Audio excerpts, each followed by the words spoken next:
ഇന്നല്ലോ ഫെബ്രുവരി മാസം 5-ാം തീയതിയാണ് 2019 നമ്മുടെ നാട്ടിലെ കോവിഡൊക്കെ കഴിഞ്ഞിട്ടേ നമ്മുടെ UK, കാനഡ, പോളണ്ട്, സ്ലോവേക്കിയ എന്നൊക്കെ പറഞ്ഞിട്ട് നമ്മുടെ നാട്ടിൽ നിന്ന് പിള്ളേർ പുറത്തേക്ക് പോകണതിൻ്റെ ഒരു ബൂം തന്നെ ഉണ്ടായി.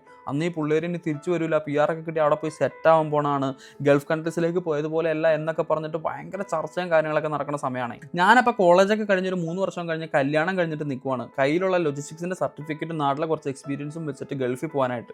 അപ്പോൾ എന്താ നമ്മുടെ ഒരു ചങ്ക് UK എന്ന് വിളിച്ചിട്ട് പറയുകയാണ്, ഏട്ടാ UK ഫാമിലിക്കൊക്കെ അടിപൊളിയാണ്, നിനക്ക് UK ഒന്ന് നോക്കിക്കൂടെ എന്ന്. അങ്ങനെ സാധാരണ മിഡിൽ ക്ലാസ്സുകാർ ചെയ്യുമ്പോൾ തന്നെ അത്യാവശ്യം ഒന്ന് അന്വേഷിച്ച് നോക്കിയപ്പോൾ കുഴപ്പമില്ലാന്ന് മനസ്സിലാക്കിയതിൻ്റെ അടിസ്ഥാനത്തിൽ അത്യാവശ്യം ലക്ഷങ്ങൾ കടവും രൂപയൊക്കെ വരുത്തി വെച്ചിട്ട് അവസാനം UK വണ്ടി കയറുവാണ്. അങ്ങനെ വണ്ടി കയറിയിട്ട് ഇന്നേക്ക് 3 വർഷമാവുകയാണ്. നാട്ടിൽ അത്യാവശ്യം ഫുഡും ആൾക്കാരും വർത്തമാനങ്ങളും രാഷ്ട്രീയവും ഒക്കെ ആയിട്ട് നടന്ന ഞാൻ പുതിയൊരു നാട്, പുതിയൊരു ദേശം, പുതിയൊരു ആൾക്കാർ, കൾച്ചറ്, പുതിയ വെതർ, പുതിയ ഭക്ഷണം തുടങ്ങി എല്ലാം പുതിയതായിട്ടൊരു ന്യൂ ബോൺ ബേബി ആയിട്ട് ഇവിടെ ഒന്ന് അവതരിക്കുവാണ് 3 വർഷം മുന്നേ.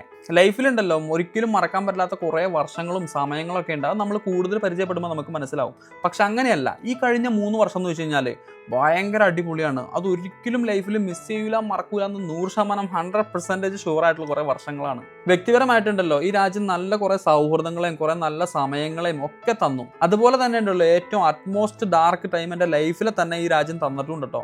എന്താണെങ്കിലും ഉണ്ടല്ലോ ഈ ക്രിസ്ത്യാനോ റൊണാൾഡോയുടെ ഒരു കട്ട ഫാനായി പോയതുകൊണ്ട് പുതിയ ചലഞ്ചുകളെ നേരിടാൻ ഭയങ്കര താല്പര്യമായതുകൊണ്ടേ ഇതങ്ങ് ഒരു എൻജോയ് ചെയ്ത് അങ്ങോട്ട് പോകണം.